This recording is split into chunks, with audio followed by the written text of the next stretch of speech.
Y damos paso a la segunda intervención de esta mesa redonda que va a cargo de Julián Inza, a quien le quiero agradecer también muy sinceramente que haya podido hacer un hueco para estar hoy aquí. Es un gran experto, como todos saben, en identidad digital y en otras muchas cuestiones.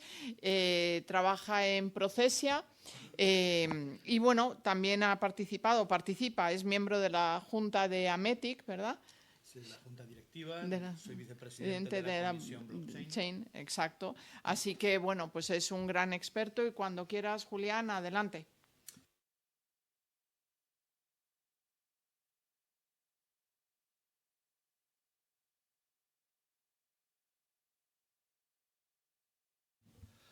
Como lo veía blanco, pensaba que estaba dado. Hola, buenos días. Empezamos again. Pues una de las cosas que nos ha aclarado el ARF es que quienes estaban trabajando en el ARF consideraban que no había nada hecho en todos los años anteriores que llevamos hasta aquí, porque incluso todas las referencias que se incluyen al final respecto a los estándares técnicos a seguir, lo más avanzado que hacen es una ISO, la referencia a una norma ISO, que es la que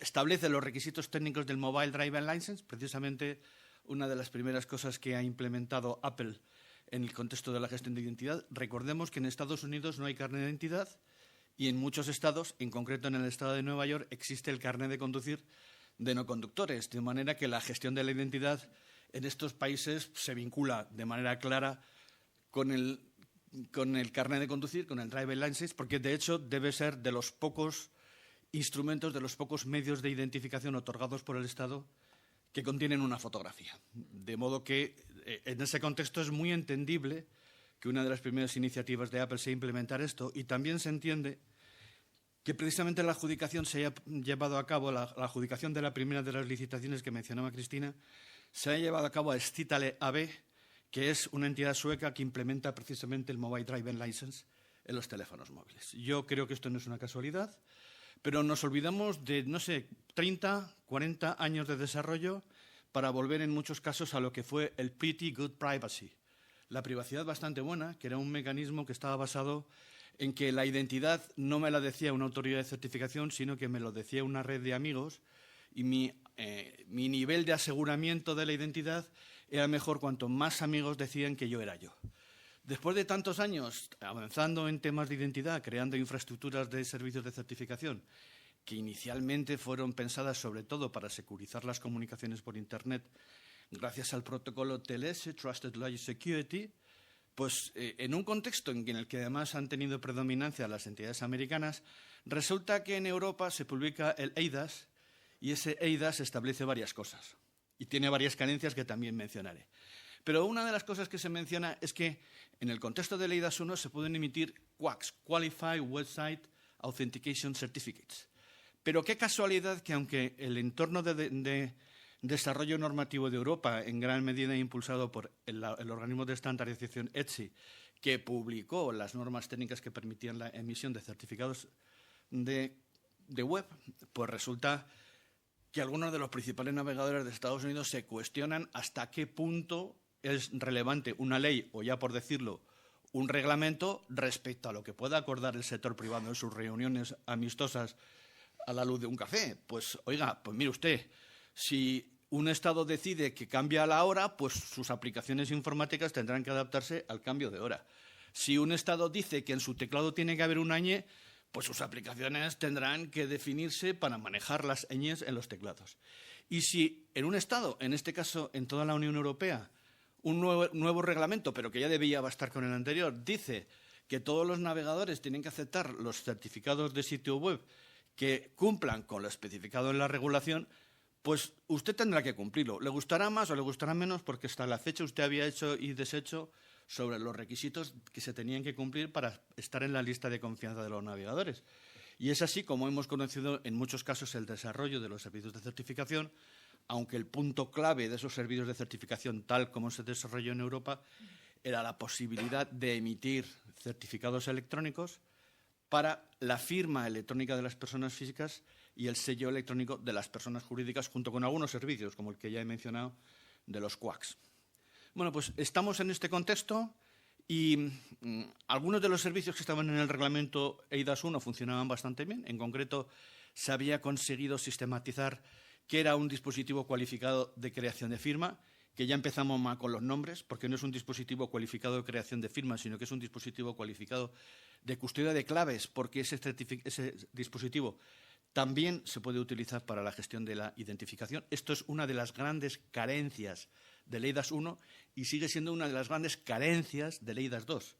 Fijaos un detallito que está en los estándares desde sus orígenes hasta nuestros días. En un certificado existe un campo que se llama Key Usage, uso de la clave, que establece en unos bits si la clave se utiliza para firma o para autenticación. Eso está en los estándares. En España, en Europa, prácticamente todos los prestadores de servicios de certificación incluyen en el certificado los dos bits, el bit de autenticación y el bit de firma. Por lo tanto, esos certificados están sirviendo para firma y autenticación.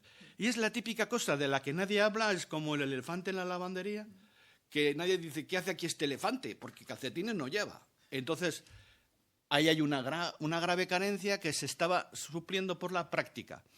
No sé si recordaréis que hace unos años los productores de navegadores eliminaron el soporte a JavaScript en la gestión de los certificados en cuanto a lo que tenía que ver con la provisión de sistemas de identificación. Mucho antes, el único navegador que había tenido un sistema de autenticación, que fue el Netscape, en sus orígenes tenía un sistema de autenticación, lo tuvieron que deprecar, que desperdiciar, porque ningún otro prestador, ningún otro fabricante de navegadores lo estaba incluyendo, y la mayor parte de las gestiones de gestión de certificados se estaban realizando con unas aplicaciones de Java que se consideraban peligrosas. En un momento dado, los navegadores decidieron dejar de soportarlas y se crea un problema. Y entonces algunas administraciones públicas españolas muy inteligentes dijeron, pero vamos a ver, si la gente no sabe si está haciendo una firma o está haciendo una autenticación. Pues es verdad. Pues ¿qué hicieron? Cogieron una de las prestaciones que sí estaban incluidas en los navegadores, que es la autenticación Trusted Layer Security, y la implementaron. Entonces, cuando nosotros vamos a recoger una notificación que nos dice, ¿va usted a firmar un documento? Pues no. Bueno, ahora no es del todo cierto, porque después de aquella fase ha habido integraciones con autofirma y verdaderamente en ocasiones sí que se lleva a cabo una firma con una herramienta externa a la que se invoca. Pero en muchas ocasiones es una prestación del consentimiento que se hace sobre un canal securizado Trusted Layer Security con certificado de autenticación del cliente utilizando ese case usage de la autenticación, y una gran parte de la autenticación que hacemos la estamos haciendo con los prestadores de servicios de certificación normales que, sobre todo, emiten certificados para firma electrónica, pero que indirectamente están emitiendo certificados también para la autenticación. Y de esto no se habla. De la autenticación por certificados por prestadores no se habla ni en el eIDAS 1 ni se habla en el eIDAS 2. Lo único que se establece es que los países miembros tendrán la posibilidad de definir en el ámbito de su propio país unos sistemas de identificación electrónica que tendrán unos ciertos niveles de aseguramiento según una norma que la de referencia es la ISO 29115, y a partir de allí se establecen unos niveles de aseguramiento de identidad que no son los de la ISO, porque la ISO tiene 4 y el reglamento europeo solamente define 3, y a partir de allí se establece que los países miembros notificarán a la Comisión el funcionamiento de los sistemas definidos para la identificación electrónica de sus ciudadanos, de manera que una vez que la Comisión lo publique en su sitio web, en el diario oficial de las Comunidades Europeas, esos certificados tendrán que poderse utilizar por parte de los ciudadanos del país que lo ha comunicado en todo el resto de países que están obligados a aceptarlos. Y para eso se invirtió un montón de dinero en el desarrollo de los llamados nodos eIDAS, que se desplegaron. España fue de los primeros países en desplegar el nodo eIDAS que aceptaba certificados de otros países y que enchufaba los certificados españoles hacia otros países. Pero ¡qué sorpresa! En la práctica, ni en España se están aceptando los certificados de identidad, ni ningún otro mecanismo de identidad notificados por los países miembros que corresponde a ciudadanos de otros países, ni, por supuesto, en los otros países se están aceptando los certificados del DNI electrónico para poder hacer gestiones en ese país. ¿Y por qué? Por una tontería. Porque nadie sabe cómo se codifica el número de identidad de los ciudadanos. En España lo tenemos claro, Son 9 cifras, no sé si son 9, 8, son 9, ¿no? Son 8 cifras y una letra. La letra se calcula con este algoritmo, pataclín. Pues cada país tiene su normativa para asignar los números y para definir los algoritmos de verificación de integridad del numerito. Pero así como todos los países miembros han dado muchísima prisa y llevan trabajando muchísimos años en la uniformización del Tax Identification Number, que también a veces se denomina VAT, Value Add Tax, el identificador que tienen las empresas para la aplicación del impuesto del valor añadido y que determina cuando eres una entidad emisora de facturas, las facturas repercutidas y cuando eres el receptor de las facturas soportadas, ese sistema que incluso ha creado un mecanismo a nivel europeo de consulta que se llama BIES, para que tú sepas si una determinada organización se ha dado de alta en el sistema de validación y la propia herramienta europea te lo dice, eso, que los Estados miembros han dado mucha prisa porque con eso es con lo que cascan los impuestos a las empresas, en eso se han puesto de acuerdo para saber cómo se codifican los Tax Identification Numbers en toda Europa, pero nadie le ha puesto el menor interés para saber cómo se codifican los números de ciudadano en los países y no ha funcionado. Y se ha dado cuenta la Comisión Europea de que no ha funcionado y ha dicho vamos a buscar otro sistema. Vamos a sacar el carnet de conducir de no conductores para que incluso los países que no tienen un sistema de identificación nacional lo puedan tener. Porque si el carnet de conducir de no conductores está funcionando en el estado de Nueva York, ¿por qué no va a funcionar en los países nórdicos en los que la identidad digital a nivel del Estado te la otorga un banco? Pues tendría que funcionar. ¿Qué idea más buena? Pues resulta que esto realmente fue lo que trajo la causa de que en Estados Unidos naciera un concepto llamado Self-Sovereign Identity. Unos años antes había salido el concepto de User-Centric Identity, la identidad centrada en el usuario. Yo todavía creo que se tiene que seguir llamando User-Centric Identity. Pero surgió la idea de que ¿para qué necesita uno que nadie diga quién es él, si acaso sus amigos? ¿Para qué necesita nadie que el Estado esté respaldando una identidad? Y en todo caso, si eso hiciera falta, podríamos acudir a un atributo más, que sería el carnet de conducir de no conductores, que por supuesto no es obligatorio. Bueno, pues se da la circunstancia de que en muchos países del mundo, España entre ellos, y como en España todos los latinoamericanos y muchos de los europeos, pues sí, tienen la costumbre de tener una identidad respaldada por el Estado. Porque la identidad, en realidad, es un mecanismo de atribución de afiliación de la persona neonata respecto a su padre y a su madre. Y esta gestión inicial es donde nace la identidad. Y cuando no existe, por ejemplo, cuando viene un refugiado, hay que hacer un mecanismo que la simula. Y le damos una identidad a una persona a partir de la información que nos quiera dar, pero nos dará igual porque a partir de ahora esa será la identidad para siempre en los contextos en los que se utiliza la identidad. ¿Y por qué esto es importante? Porque resulta que tenemos uno de los derechos humanos que dice que las personas tienen derecho a la personalidad jurídica. Claro, lo ves escrito así y no se entiende. Pero lo que quiere decir es que de la identidad nace precisamente el mecanismo que nos permite gestionar nuestros derechos y obligaciones. Y esto es el derecho a la personalidad jurídica y es un derecho humano. Y yo tengo que agradecer porque al que primero le oí esta explicación es a Mauricio Pastor, un comisario de la policía que estaba detrás de la emisión de los primeros DNIs electrónicos, aparte de otro concepto que yo no conocía y que él hablaba mucho, que era el DATIBAO, que lo comento con curiosidad. Pero una de las cosas que se preocupaba la policía en aquellos momentos en que todavía no se había puesto chip a los DNIs era que en España, en el extranjero, se estaba criminalizando a los españoles porque los carnés azules que teníamos en la época de Franco y después de Franco tenían la huella dactilar. Y cuando tú llegabas a un país y pasabas la frontera, la policía de frontera decía, joder, qué suerte, tenemos aquí una persona de la cual tenemos ya la huella dactilar, lo podemos poner en la base de datos de posibles delincuentes. Y entonces alguien se dio cuenta y desde un momento dado ya dejaron de figurar las huellas dactilares en este sistema de la... Pero me estoy yendo por las ramas, muy típico de mí. Vamos a volver al asunto de que tenemos una identidad, esa identidad se ha desplegado en Europa y no ha funcionado. Y ahora necesitamos otro mecanismo. ¿Y qué mecanismo es? Algo que parece que se puede parecer al Mobile Driver License. El estándar me parece que es el ISO 18013, ¿vale? ¿Qué pasa? Que en realidad lo que se ha hecho no está funcionando. Toda la autenticación mediante Trusted Layer Security no se ha aprovechado en esta nueva wallet y se tendrá que pensar en producir. Pero ¿qué cosas sí están bien?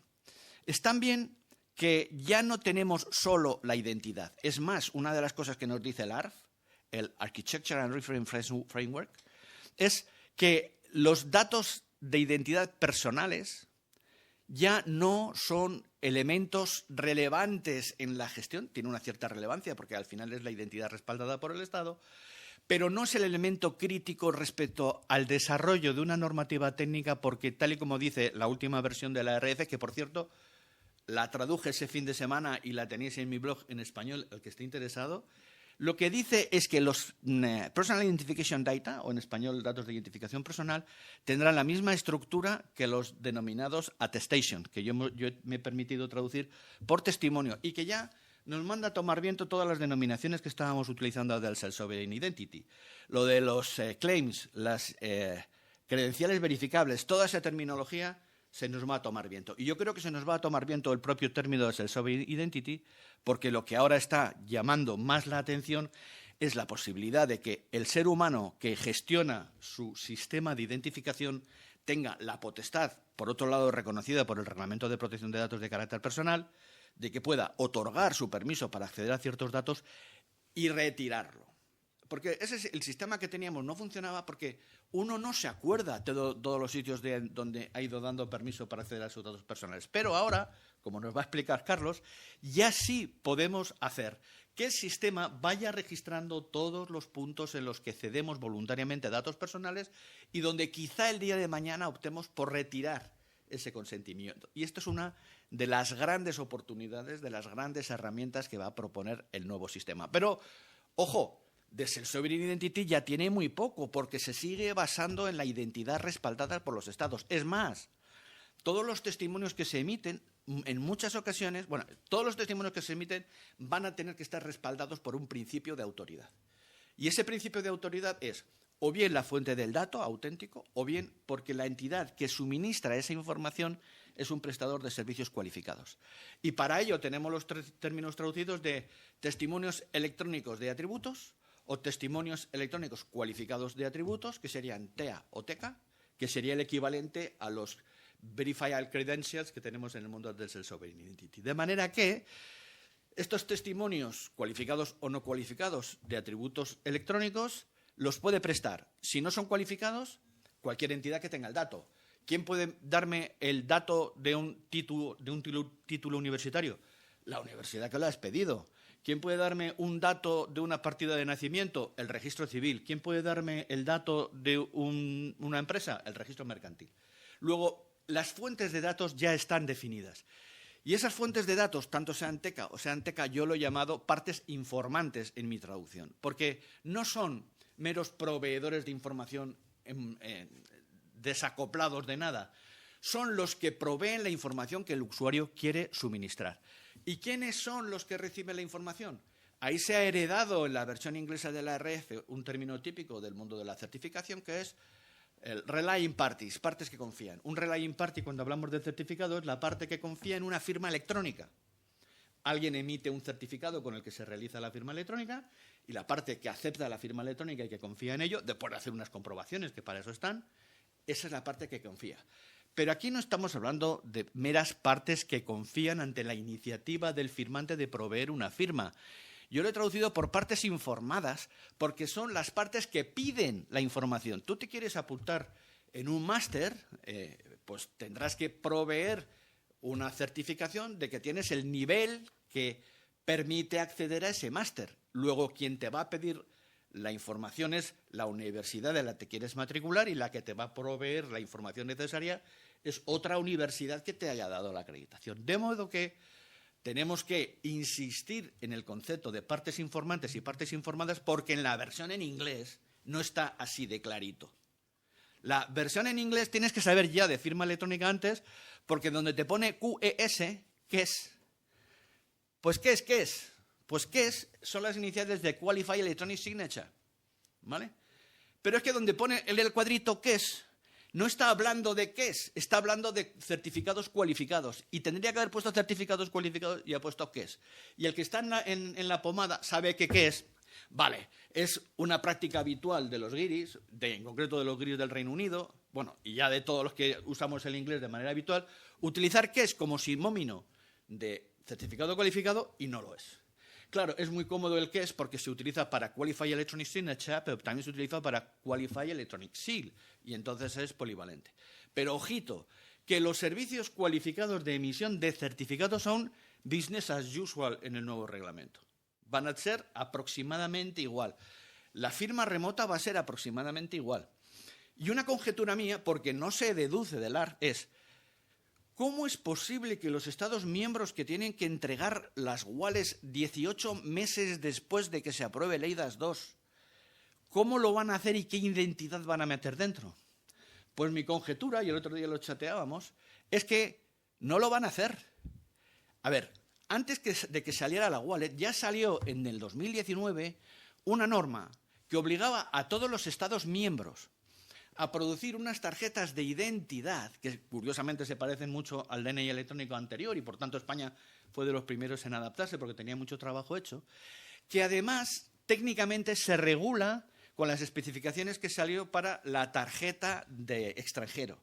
Y esa tarjeta de extranjero se basaba en las especificaciones de ICAO 9303, es decir, las especificaciones que se utilizan para el pasaporte, que entre otras cosas curiosas es una jerarquía de certificación de 2 niveles, una la RUT, que emite directamente los certificados de identidad final, que yo sinceramente no creo que la jerarquía de certificación de ICAO sea la que finalmente se adopte. Pero una de las cosas que sí dice esta normativa es cómo tienen que ser las interfaces NFC de todos los documentos de identidad europeos. Por tanto, esa es una infraestructura que está. Y mi expectativa, aunque no lo dice la ARF, es que uno aproximará su documento nacional de identidad a través de su teléfono móvil dotado de NFC, ese tendría que ser el requisito, y la cartera desencadenará un mecanismo de identificación entre su documento y algún servidor para confirmar esa identidad, seguramente con alguno de los datos que figuran ya en la propia tarjeta del DNI,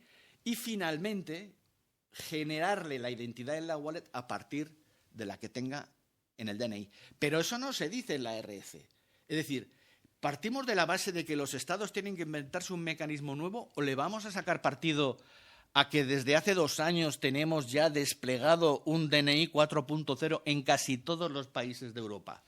Se habla de que las partes que piden información, que yo llamo partes informantes, van a recibir la información de las partes informadas y que se van a establecer un mecanismo de cifrado. Pero ¿qué pasaría si de repente cayéramos en la cuenta de que el TLS ya está implementado en los navegadores, en los servidores de las administraciones públicas y que esto ya se puede utilizar?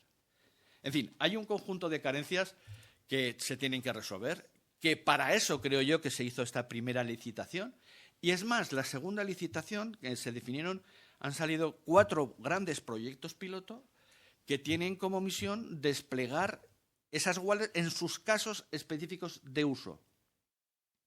Y por lo tanto, tanto el proyecto piloto asignado a Citale como los 4 grandes proyectos pilotos que han sido financiados por la ADEA, la Agencia de Salud, van a tener que generar ¿qué? Información para modificar la wallet. Y es la misión de todos los que estamos en este lado de la mesa, de los que no estamos metidos en el propio proyecto piloto, de ir avisando todas las cosas que a lo mejor no han caído en la cuenta, como que, por ejemplo, claro, estamos hablando de los DII, Distributed Identification, ¿cómo se dice? ¿Los DIDs? Bueno, los DIDs. Pero resulta que tenemos una norma del ZITT, que ahora se llama ITU, desde hace un montón de años, que se llama la norma X520, que tiene definidos un montón de atributos de los que no se habla mucho. Pero que ahí podría estar, por ejemplo, la dirección postal, la coordenada geográfica del GPS donde está tu casa. Hay un montón de información que ya lo dice una norma X520 que debe tener 10, 20 años y que además, curiosamente, hace unos 15 años que estuvieron de moda unos tipos de certificados que se llaman certificados de atributos, precisamente estaban basados en esta norma X520. Y ahora que estamos hablando de testimonio de atributos, la mención a esta norma no se da en la lista de normas técnicas del final del documento. En fin, Como veis, hay muchas cosas que, en mi opinión, se podrían arreglar. Ya difícilmente vamos a arreglar muchas de ellas. Como bien ha comentado Cristina, estamos en la fase final de que todos los desarrollos de enmiendas al reglamento I2.2 que se han ido desarrollando en el marco de la comisión, en los distintos grupos de trabajo, al final tienen un texto que ya está listo para el trílogos o triálogos. Ese texto al final se debatirá, pero ya os digo que ni estaba en el texto propuesto de la EIDAS 2, ni está en el que se propuso en junio del 2021, ni está en este, una cosa que para mí es inexplicable, que es la digitalización certificada. La digitalización certificada consiste en tener un mecanismo que, a partir de un documento en papel, nos genera un testimonio electrónico de que ese documento en papel se ha digitalizado. A partir de ese momento, el documento en papel funciona en modo electrónico e incluye una firma electrónica. Bueno, pues los diferentes países miembros han desarrollado legislación propia para dar cobertura a una solución de este tipo, que en realidad es una solución de transición. Vale que algún día todos los documentos nacerán electrónicos, pero mientras tanto, muchos documentos están en papel y tienen que entrar en circuitos electrónicos de la administración electrónica, de la justicia electrónica. Pues es que es de cajón de madera de pino que en algún momento dado puedas testimoniar que un documento de papel se ha convertido en un documento electrónico. Una vez que es un documento electrónico, ya puedes utilizar los servicios de preservación electrónica de documentos y preservación electrónica de firmas y sellos. Pero esa posibilidad de testimoniar la conversión de un papel en electrónico no se ha contemplado. Pues tiene especificaciones al respecto a Alemania, en una cosa que se llama Resiscan, esa es la especificación alemana, la tiene Italia en una especificación que se llama conservazione sostitutiva y lo tiene España en un concepto que se llama digitalización certificada. Pero nadie se ha planteado que podría estar bien armonizar ese tipo de iniciativas. O sea que estamos ahora dando lugar a una nueva normativa que nos va a traer de cabeza durante 5 años. Va a ser muy interesante en los próximos días, los próximos tiempos, pero todavía genera muchas dudas.